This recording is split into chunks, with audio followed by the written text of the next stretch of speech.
Okay, normal distribution. I've talked about this image quite a lot. If you can't see from where you're sitting, 1 standard deviation plus or minus covers 68% of the information.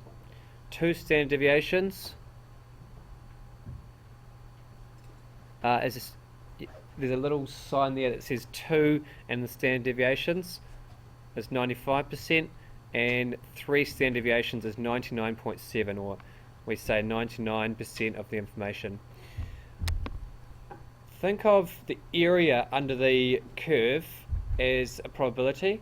So if I shaded in all the area, the probability is 1, and then come back to 3 to 2 to 1 standard deviation. There's different areas that are shaded that represent different probabilities. That's why it's called a bell shape, because you can see the bell. Yep. When a normal distribution is used, whenever you measure something, you end up with a normal distribution. You have people at the extreme ends, either end, but most people, or most objects, or most measurements fall in the center. So typical examples: national averages for NCEA, heights, weights, arm spans, hand spans, golf scores. Most people are at par. Not most, but if you watch the golf on TV, most people are at par. You have some people who are leading and some people who are trailing, but everyone sort of falls around the middle.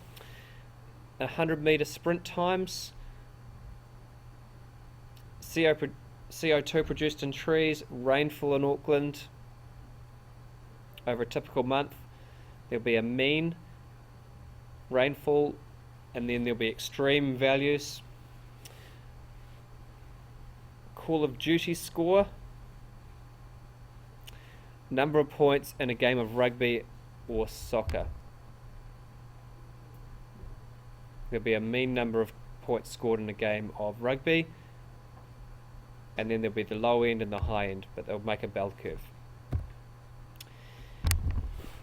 To change the shape of a bell curve, there are only 2 parameters. One of them is the mean. That will shift the bell curve left and right. If you think about the rugby scores, for example, if you shift the mean further up, the whole bell curve will shift to the right. Or if you shift the mean to the left, the whole bell curve will shift to the left. And then the shape of that curve is adjusted with the standard deviation.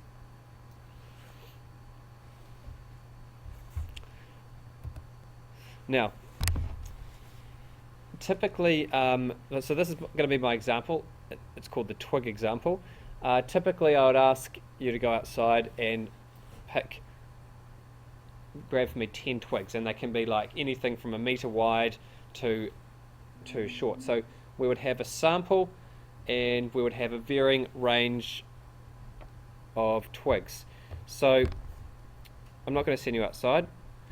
I'm just going to select some values. We'll make it centimeters. So far I've got 3. Let's put one that's close to 1 meter, 90 centimeters. Let's put one that's half a meter. Let's put one that's the length of your ruler. And one more. What do you think the mean of this distribution is, roughly?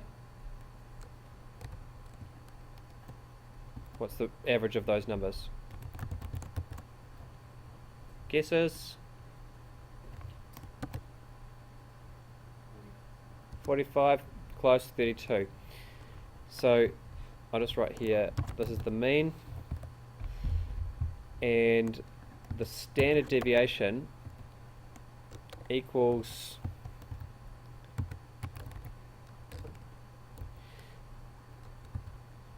now, see how there's a dot P and a dot S? Dot P we use when we have all the information, i.e. the population. Dot S is the one we use when we only have the sample. The computer or the formula slightly adjusts for a sample and overstates the standard deviation. It's very, very small.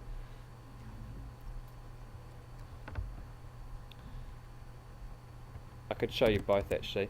So if I just scroll that one down.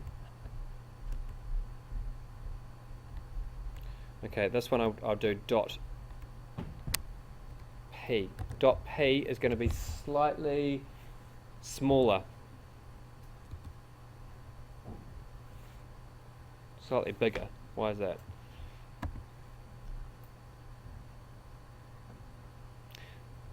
Okay, it's to do with...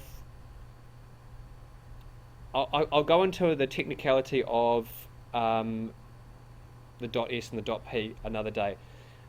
I do, yeah. Okay. Anyway, so you can see that they're both quite similar. We'll use the dot S for sample. 29.1 centimeters is the average distance from the mean. Okay, so here's our example. Remember 32 and 29.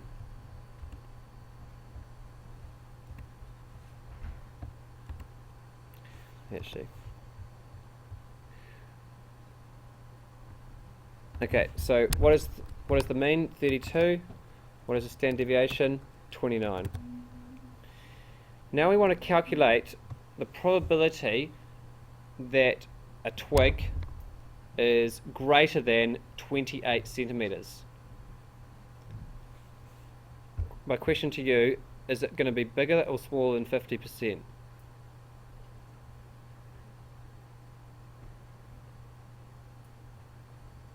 Bigger or smaller?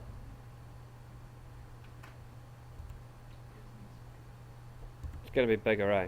Slightly bigger. If I was to draw the picture, oops.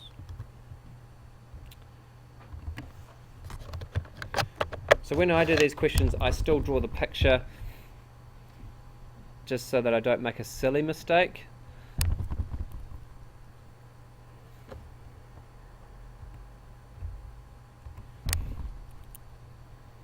So draw in your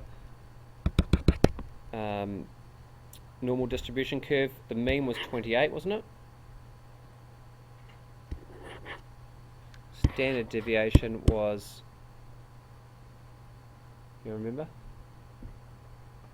I think that was 28 and this was 32. Should I check?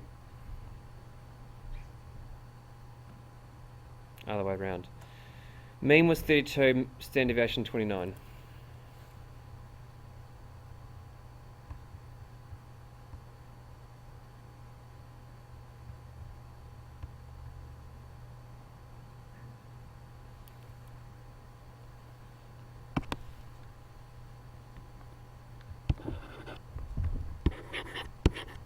And the question was, what is the probability that the twig length, if I randomly selected a twig length, was greater than 28? And we can see that half the curve is 0.5, therefore my solution is slightly more than 0.5. Here's what you do on the calculator.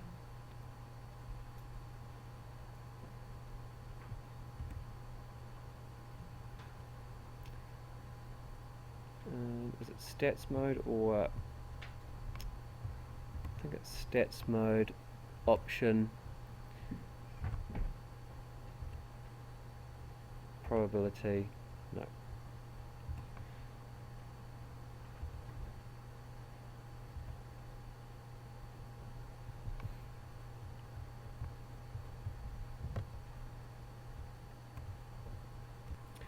Okay, so it's menu stats mode.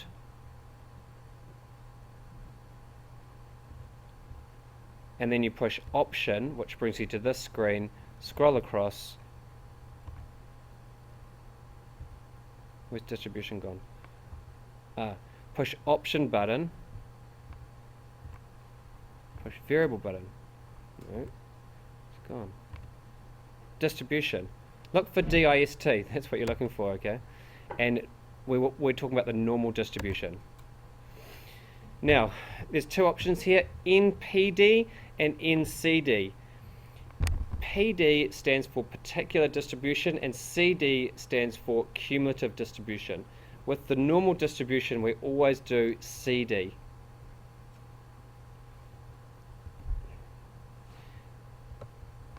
if I just move this over, the lower limit, so I'm going to use the calculator to find the area. So the lower limit is 28. The upper limit is actually a really large number. I mean, I could choose like 50 and probably still give me the right answer, but just be on the safe side, put in a really big number like 1,000.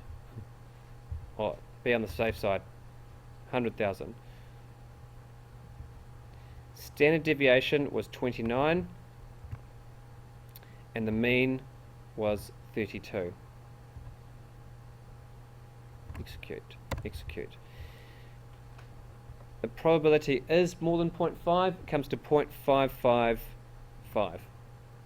So the solution to all this, probability that my twig is bigger than 28 centimeters is 0.555 or 55.5%. Okay, here's a few more examples. Bigger than 28. What is the probability that the randomly selected twig is less than the mean? Answer.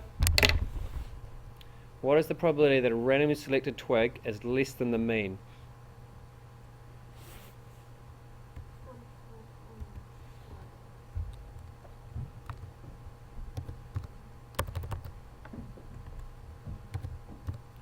Answer, 0.5.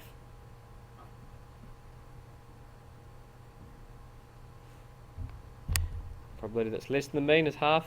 Probability that's greater than the mean, half.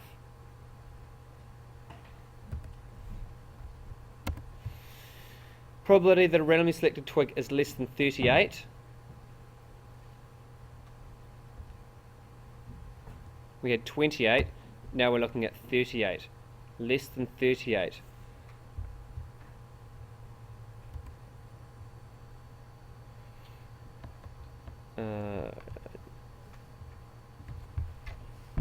So we had 28, now we've got 38.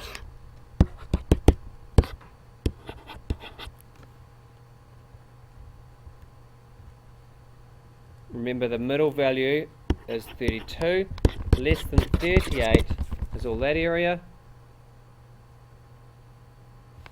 Okay, it can go into the calculator again. Now we're going to get more or less than 0.5. Uh-oh, it's going to make me find it again. Oh no. Exit, and I think exit, distribution, normal distribution, NCD, and this time we're going less than 38. So the lower limit is 0. The upper limit will be 38. 38. The mean is still the same, and the standard deviation is still the same. More or less than 0.5. More.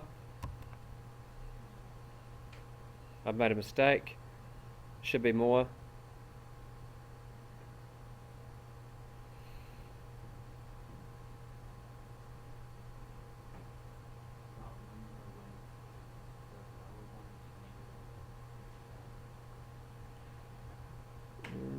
Oh yeah, okay, might be that I need a negative number here.